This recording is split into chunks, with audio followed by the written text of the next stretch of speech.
Quando descobri que era um prisioneiro, uma espécie de sentimento selvagem tomou conta de mim. Subi e desci as escadas correndo, tentando todas as portas e espiando por todas as janelas que pude encontrar. Mas depois de um tempo, a convicção de meu desamparo superou todos os outros sentimentos. Quando olho para trás, depois de algumas horas, penso que devo ter ficado louco por causa do tempo, pois me comportei como um rato em uma armadilha.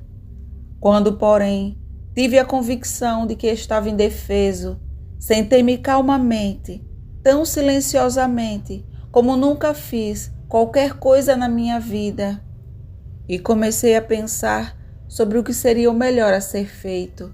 Ainda estou pensando e ainda não cheguei a nenhuma conclusão definitiva.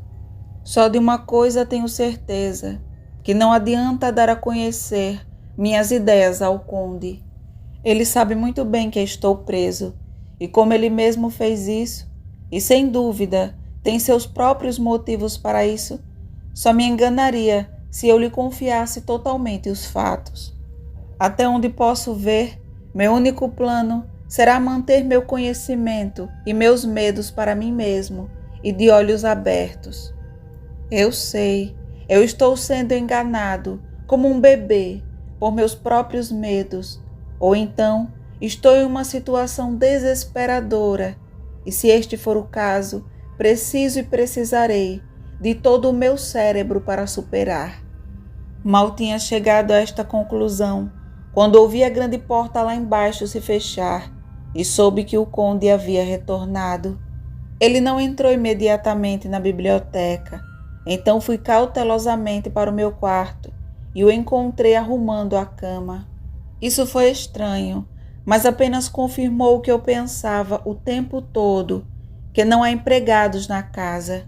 Quando mais tarde o vi, pela fresta das dobradiças da porta, colocando a mesa da sala de jantar, tive certeza disso. Pois se ele mesmo executa todos esses serviços, certamente é uma prova de que não há mais ninguém no castelo. Este é um pensamento terrível, pois se assim for, o que significa que ele poderia controlar os lobos, como fez apenas levantando a mão pedindo silêncio. Como foi que todas as pessoas em Bistritz e na carruagem tiveram medo terrível de mim? O que significou a entrega do crucifixo, do alho, da rosa silvestre, do freixo da montanha? Abençoada seja aquela boa mulher que pendurou o crucifixo em meu pescoço, pois é um conforto e uma força para mim sempre que eu toco. É estranho que algo que fui ensinado a considerar com desfavor e como idolatria possa, em tempos de solidão e problemas, ser útil. Será que existe algo na essência da própria coisa, ou que ela é um meio, uma ajuda tangível na transmissão de memórias ou simpatia e conforto? Algum dia, se for o caso, devo examinar esse assunto e tentar tomar uma decisão a respeito. Enquanto isso, devo descobrir tudo o que puder sobre o Conde Drácula, pois isso pode me ajudar a compreender. Esta noite, ele poderá falar de si mesmo, se eu direcionar a conversa para esse lado. Devo ter muito cuidado, porém, para não despertar suas suspeitas. Meia-noite, tive uma longa conversa com o conde. Fiz-lhe algumas perguntas sobre a história da Transilvânia e ele se interessou maravilhosamente pelo assunto. Ao falar sobre coisas e pessoas, e especialmente sobre batalhas, ele falava como se tivesse presente em todas elas. Posteriormente, ele explicou isso dizendo que para um boiador, o orgulho de sua casa e de seu nome é seu próprio orgulho, que a glória deles é a glória dele, que o destino deles é o destino dele. Sempre que falava de sua casa, dizia sempre nós, e falava quase no plural, como um rei falando. Eu gostaria de poder escrever tudo o que ele disse exatamente como disse, pois para mim foi muito fascinante. Parecia contar toda a história do país. Ele ficava entusiasmado enquanto falava e andava pela sala, puxando seu grande bigode branco e agarrando qualquer coisa em que colocasse as mãos, como se fosse esmagá-lo com toda a força. Ele disse uma coisa que devo registrar da melhor forma possível, pois conta à sua maneira a história da sua raça. Nós, Ezequeles, temos o direito de nos orgulharmos, pois em nossas veias corre o sangue de muitas raças corajosas que lutaram como o leão luta pelo domínio. Também aqui, quando chegaram, encontraram os hunos, cuja fúria guerreira varreu a terra como uma chama viva, até que os povos moribundos consideraram que em suas veias corria o sangue daquelas velhas bruxas, que expulsas da Sítia haviam se acasalado com os demônios no deserto. Tolos, tolos! Que diabos ou que bruxas foi tão grande como Átila, cujo sangue correu nestas veias? Ele ergueu os braços. É de admirar que sejamos uma raça conquistadora, que sejamos orgulhosos, que quando os magiares, os lombardos, os ávaros, os búlgaros ou os turcos despejaram os seus milhares em nossas fronteiras, os tenhamos expulso? É estranho que quando Arpado e suas legiões varreram a pátria húngara, ele nos tenha encontrado aqui quando chegou à fronteira, que o Onfoglalas tenha sido concluído lá, e quando a inundação húngara varreu para leste, os Ezequeles foram reivindicados como parentes dos vitoriosos magiares, e durante séculos foi-nos confiada a guarda da fronteira da Turquia. Sim, e mais do que isso, dever interminável da guarda de fronteira, pois como dizem os turcos, a água dorme e o inimigo não dorme. Quem mais, alegremente do que nós, em todas as 4 nações, recebeu a espada sangrenta, ou ao seu grande guerreiro, reuniu-se mais rapidamente ao estandarte do rei? Quando foi redimida aquela grande vergonha da minha nação, a vergonha de Cassova, quando as bandeiras de Walaque e do Magiar caíram sob o crescente? Quem foi, senão alguém da minha raça, que como voivode cruzou o Danúbio e derrotou o turco em seu próprio território? Este era realmente um Drácula. Aí foi que seu próprio irmão indigno, quando caiu, vendeu seu povo aos turcos e trouxe sobre eles a vergonha da escravidão.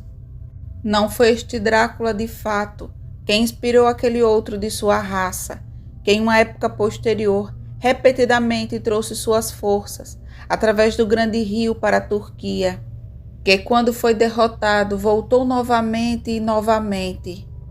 Embora tivesse que sair sozinho do campo sangrento, onde suas tropas estavam sendo massacradas, pois sabia que só ele poderia triunfar. Eles disseram que ele pensava apenas em si mesmo. Ora, para que servem os camponeses sem líder? Onde termina a guerra sem cérebro e coração para conduzi-la? Mais uma vez, quando após a batalha de Mohacs nos livramos do jugo húngaro, nós de sangue Drácula estávamos entre os seus líderes, pois o nosso espírito não toleraria que não fôssemos livres. Os dias de guerra acabaram. O sangue é algo precioso demais nesses dias de paz desonrosa, e as glórias das grandes raças são como uma história contada. A essa hora já era quase manhã e fomos para a cama. Tudo isso parece-se horrivelmente como o início das 1001 noites, pois tudo tem de terminar ao cantar do galo, ou como o fantasma do pai de Hamlet. 12 de maio, deixe-me começar com fatos nus e escassos, verificados por livros e números, e dos quais não pode haver dúvida. Não devo confundi-los com experiências que terão de basear-se na minha própria observação ou na minha memória delas. Ontem à noite, quando o conde saiu do seu quarto, começou por me fazer perguntas sobre assuntos jurídicos e sobre a condução de certos tipos de negócios. Passei o dia cansadamente lendo livros e simplesmente, para manter a mente ocupada, repassei alguns dos assuntos sobre os quais fui examinado. Havia um certo método nas investigações do conde, por isso tentarei anotá-las em sequência. O conhecimento pode de alguma forma ou em algum momento ser útil para mim. Primeiro perguntou se um homem na Inglaterra poderia ter 2 advogados ou mais. Eu lhe disse que ele poderia ter 1 dúzia se quisesse, mas que não seria sensato ter mais de um advogado envolvido em uma transação, já que apenas um poderia agir de cada vez e que mudar certamente militaria contra seu interesse. Ele pareceu entender perfeitamente e perguntou se haveria alguma dificuldade prática em ter um homem para cuidar, digamos, do setor bancário e outro para cuidar da navegação. Caso fosse necessária ajuda local em algum lugar longe de casa, pedi para que explicasse mais detalhadamente. Para que, por acaso não enganasse, então ele disse: vou ilustrar. Seu amigo e meu, Sr. Peter Hawkins, sob a sombra de sua bela catedral em Exeter, que fica longe de Londres, compra para mim, através de sua boa vontade, minha casa em Londres. Bom, agora deixe-me dizer francamente, para que você não ache estranho que eu tenha procurado os serviços de alguém tão distante de Londres, em vez de alguém residente lá, que meu motivo era que nenhum interesse local pudesse ser atendido, exceto o meu desejo. E como alguém com residência em Londres poderia talvez ter algum propósito próprio ou de um amigo a servir, foi até o campo em busca de meu agente, cujo trabalho deveria ser apenas do meu interesse. Agora suponha que eu, que tenho muitos negócios, deseje enviar mercadorias, digamos, para Newcastle, ou Durham, ou Harwich, ou Dover. Não seria possível que isso pudesse ser feito com mais facilidade, consignando alguém desses portos? Respondi que certamente seria mais fácil, mas que nós, advogados, tínhamos um sistema de agência um para o outro, de modo que o trabalho local pudesse ser feito localmente, sob instrução de qualquer advogado, de modo que o cliente, simplesmente colocando-se nas mãos de um homem, poderia ter seus desejos realizados por ele sem mais problemas. Mas, disse ele, eu poderia ter liberdade para me dirigir, não é assim?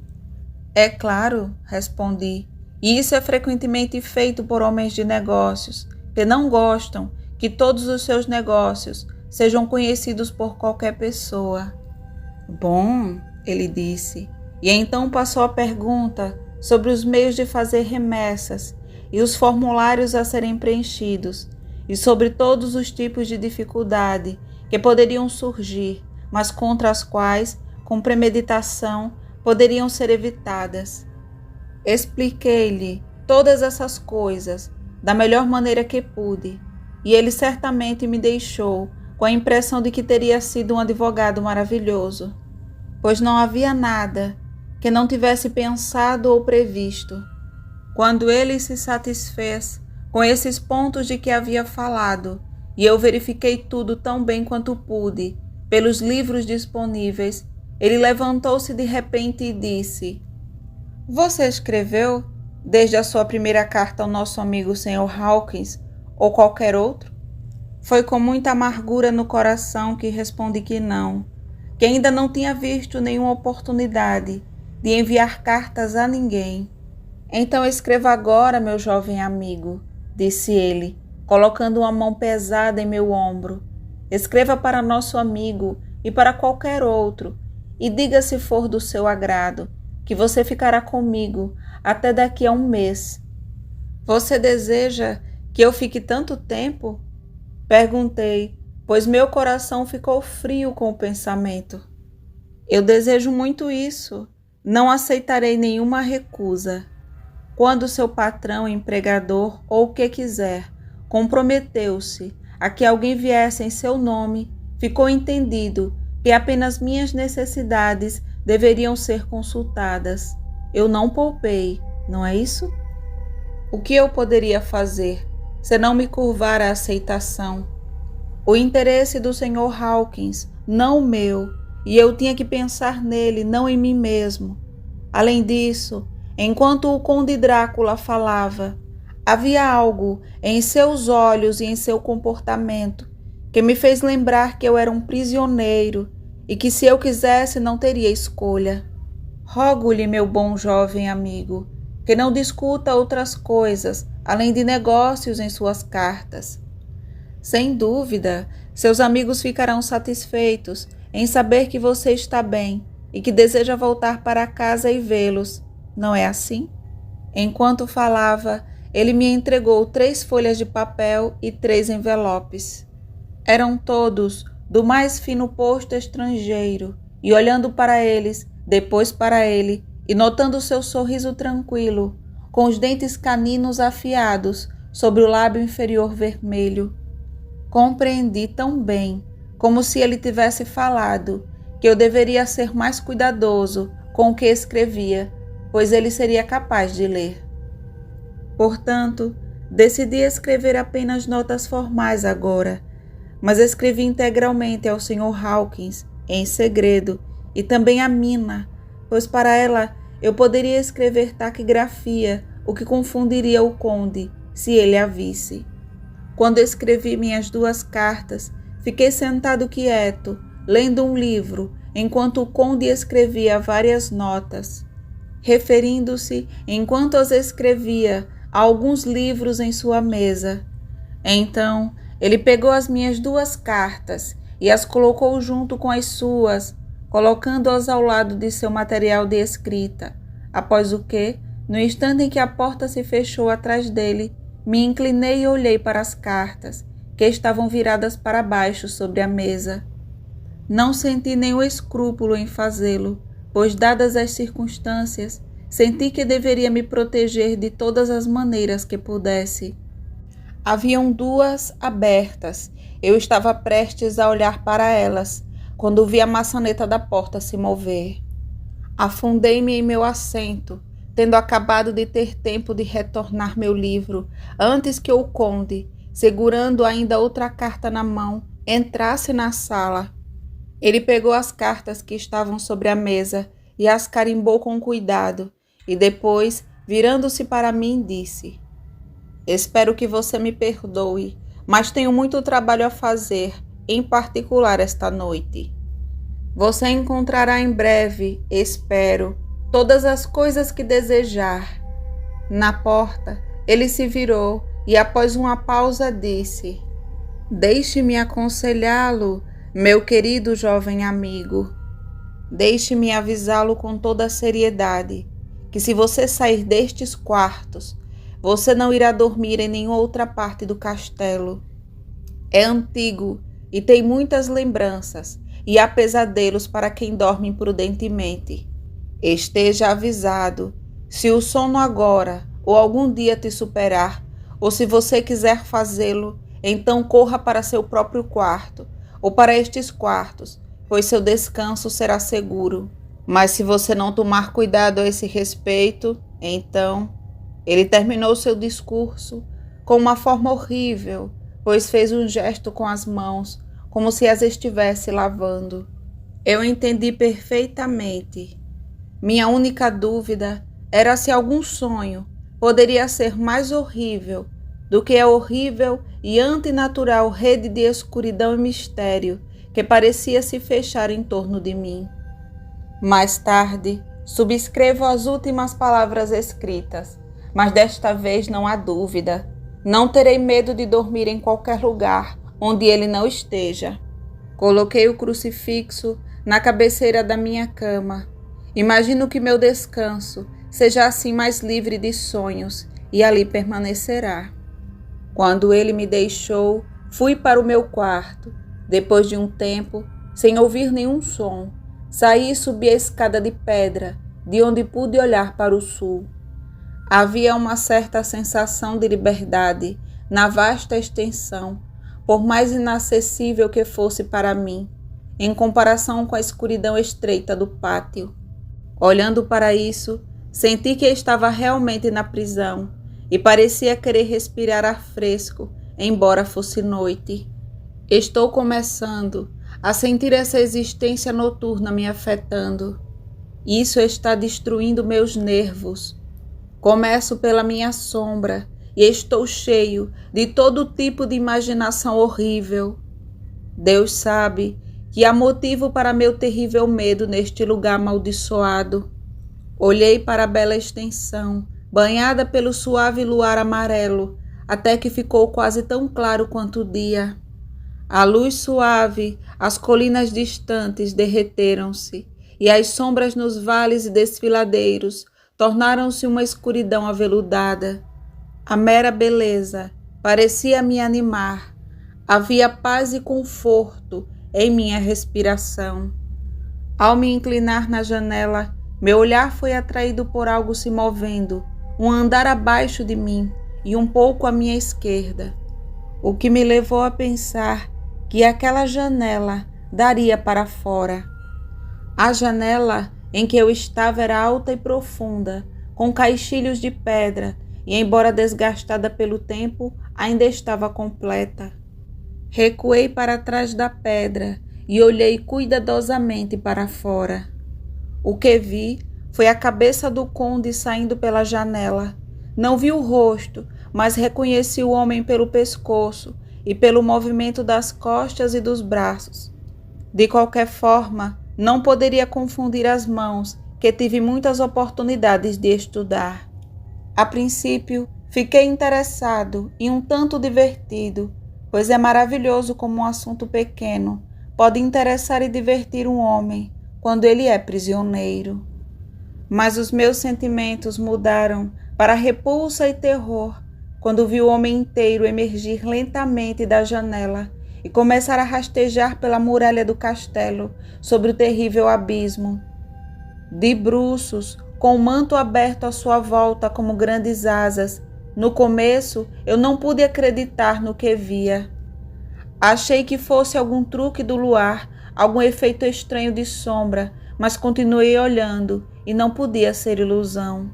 Vi os dedos das mãos e dos pés agarrarem os cantos das pedras, desgastadas pela argamassa, pelo estresse dos anos, e usando assim todas as projeções e desigualdades, moverem-se para baixo com considerável velocidade, assim como um lagarto se move ao longo de uma parede.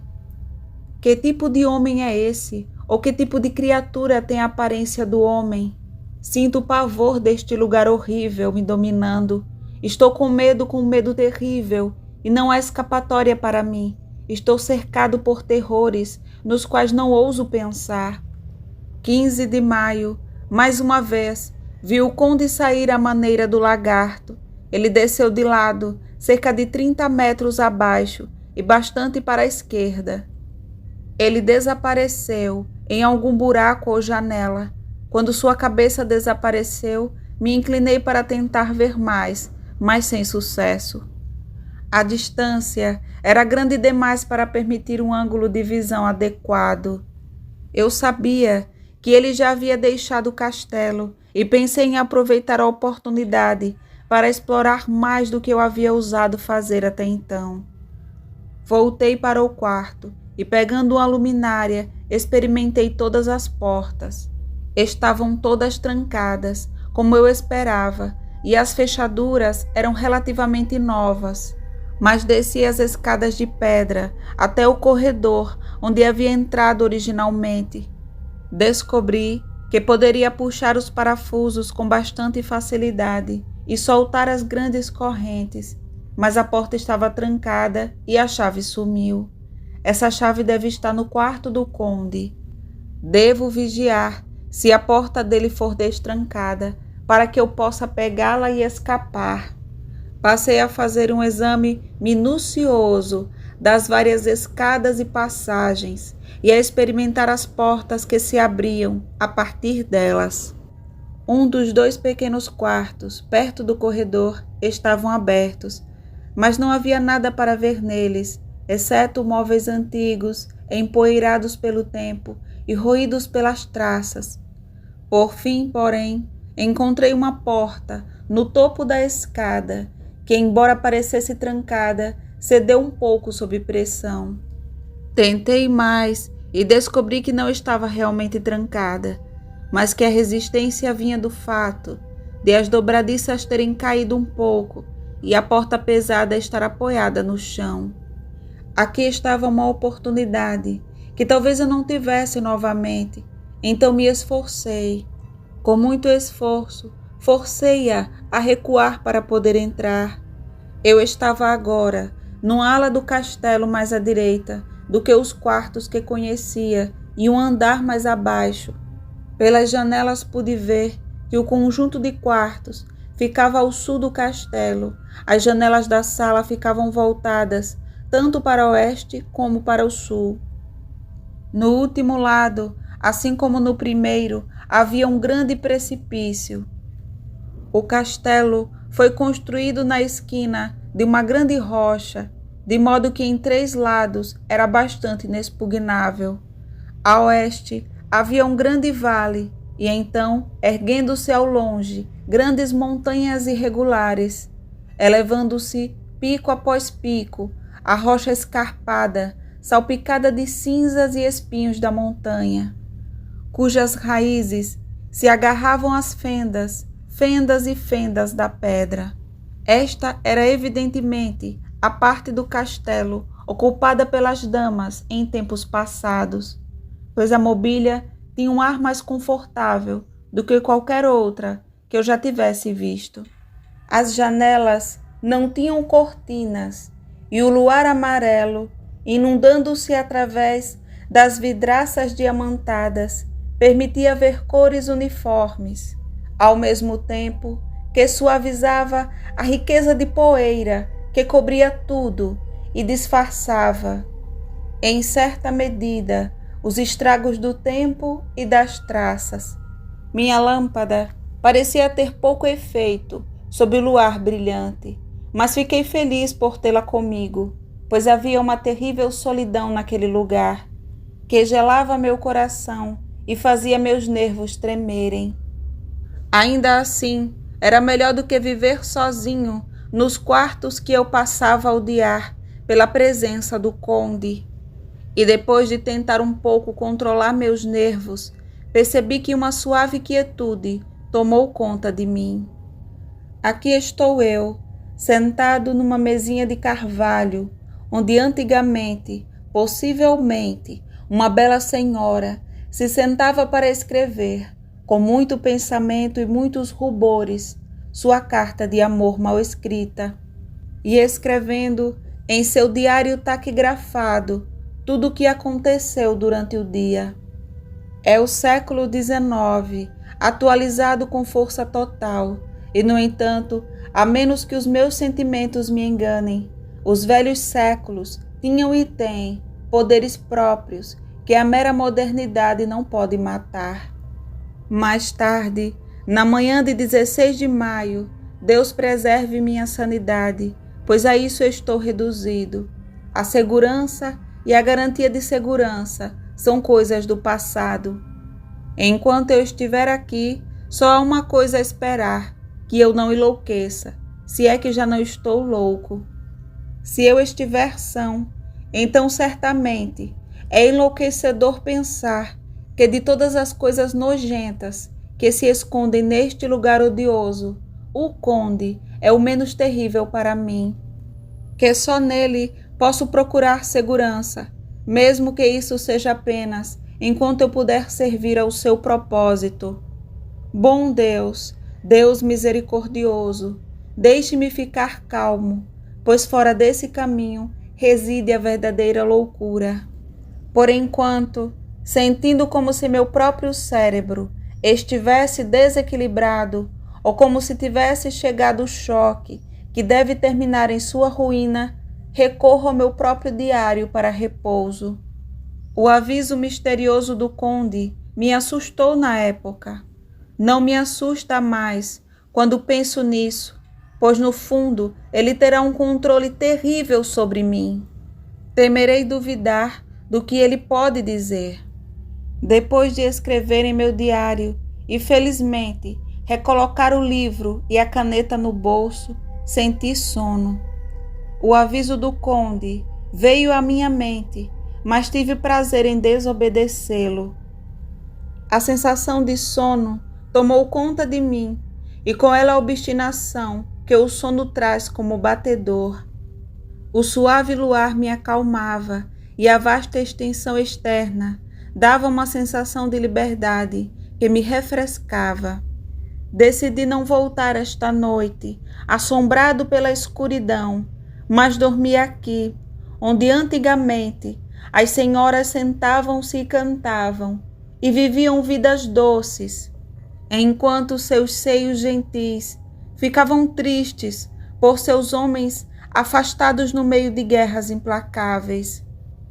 Tirei um grande sofá de seu lugar, perto do canto, para que enquanto eu estava deitado, pudesse contemplar a bela vista do leste e do sul.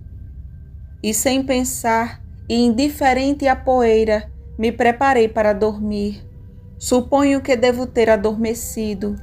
Espero que sim, mas temo, pois tudo que se seguiu foi surpreendentemente real, tão real que agora, sentado aqui sob a plena luz do sol da manhã, não consigo nem um pouco acreditar que foi tudo sonho.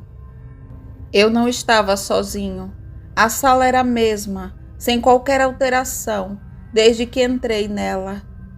Pude ver no chão, sob o luar brilhante, meus próprios passos marcados, onde eu havia perturbado o longo acúmulo de poeira. À luz da lua, à minha frente, havia 3 moças, senhoras, pelos seus trajes e maneiras. Na hora pensei que devia estar sonhando quando as vi, pois não faziam sombra alguma no chão. Elas chegaram perto de mim, olharam para mim por algum tempo e depois sussurraram juntas. 2 eram morenas e tinham narizes altos e aquilinos, como o do conde, e grandes olhos escuros e penetrantes, que pareciam quase vermelhos quando contrastados com o amarelo pálido da lua. A outra era loira, tão loira quanto possível, com grandes massas de cabelos dourados e olhos como safiras pálidas. Eu parecia, de alguma forma, conhecer seu rosto e conhecê-lo em conexão com algum sonho, mas não conseguia me lembrar no momento como ou onde. Todas as 3 tinham dentes brancos e brilhantes, que brilhavam como pérolas contra o rubi de seus lábios voluptuosos. Havia algo neles que me deixava inquieto, alguma saudade e ao mesmo tempo algum medo mortal. Senti em meu coração um desejo perverso e ardente de que elas me beijassem com aqueles lábios vermelhos. Não é bom anotar isso, para que algum dia isso não olhe nos olhos de Mina e lhe cause dor, mas é a verdade. Elas sussurraram juntas, e então as 3 riram, uma risada prateada e musical, mas tão forte como se o som nunca pudesse ter saído da suavidade dos lábios humanos.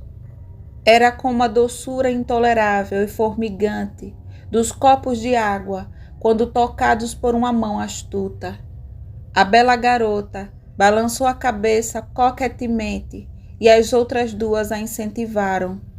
Uma delas disse: "Vá em frente, você é o primeiro e nós o seguiremos. O seu é o direito de começar." A outra acrescentou: "Ele é jovem e forte, há beijos para todas nós." Fiquei quieto, olhando por baixo dos cílios, numa agonia de deliciosa expectativa. A bela moça avançou e inclinou-se sobre mim, até que pudesse sentir o movimento de sua respiração sobre mim. Doce era, em certo sentido, doce como o mel, e provocava nos nervos o mesmo formigamento que sua voz, mas com uma amargura subjacente ao doce, uma amargura ofensiva, como alguém que cheira a sangue. Tive medo de levantar as pálpebras, mas olhei para fora e vi perfeitamente sob os cílios. A garota ajoelhou e se inclinou sobre mim, simplesmente regozijando-se. Havia uma voluptuosidade deliberada, que era ao mesmo tempo emocionante e repulsiva.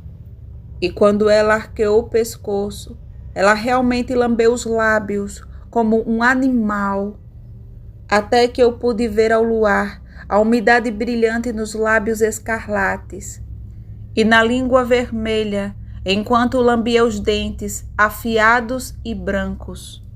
Cada vez mais baixo foi a cabeça dela, enquanto os lábios desciam abaixo do alcance da minha boca e queixo e pareciam prender-se na minha garganta.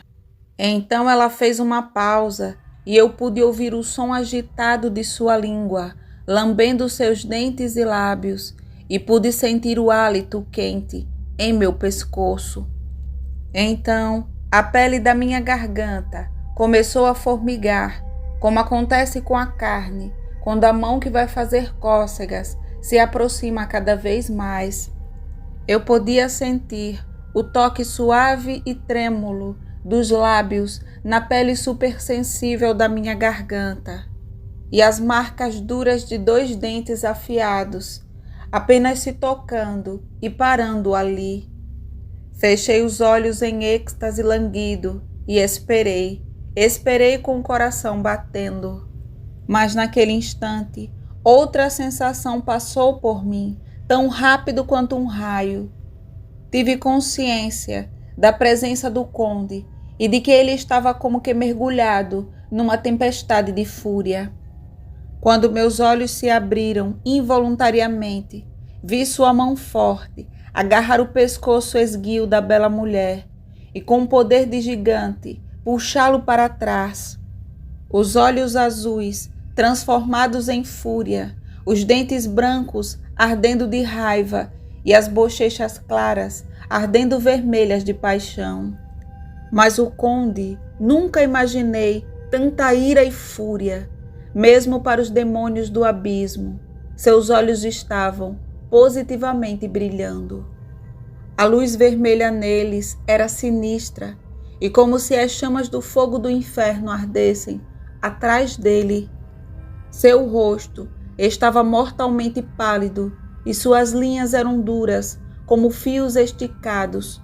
As sobrancelhas grossas que se juntavam sob o nariz agora pareciam uma barra de metal incandescente. Foi o mesmo gesto imperioso que vi usado com os lobos.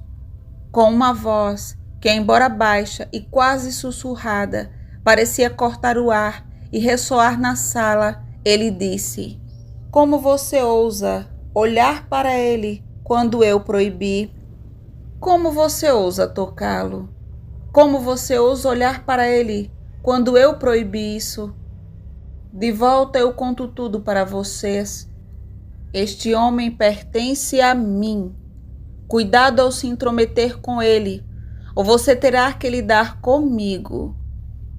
A bela moça, com uma risada de coqueteira obscena, virou-se para responder-lhe: "Você mesmo nunca amou. Você nunca ama." A isso, as outras mulheres se juntaram, e uma risada tão triste, dura e desalmada ecoou pela sala, que quase me fez desmaiar ao ouvi-la. Parecia o prazer dos demônios. Então o conde virou-se depois de olhar atentamente para o meu rosto e disse num sussurro suave: "Sim, eu também posso amar. Você mesmo pode contar isso do passado, não é assim? Bem, agora eu prometo a você que quando eu terminar com ele, você o beijará à sua vontade. Agora vá, devo acordá-lo, pois há trabalho a ser feito."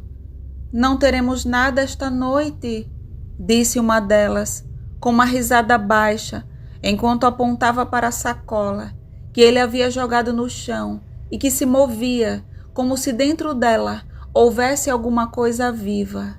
Como resposta, ele acenou com a cabeça. Uma das mulheres saltou para a frente e abriu-a. Se meus ouvidos não me enganassem, houve um suspiro e um lamento baixo, como de uma criança meio sufocada. As mulheres se aproximaram, enquanto eu estava horrorizado, mas quando olhei, eles desapareceram e com eles a bolsa horrível.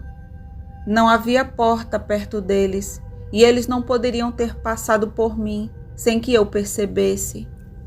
Eles simplesmente pareciam desaparecer sob os raios do luar e desaparecer pela janela, pois eu podia ver do lado de fora as formas escuras e sombrias, por um momento, antes de desaparecerem completamente. Então o horror tomou conta de mim e afundei inconscientemente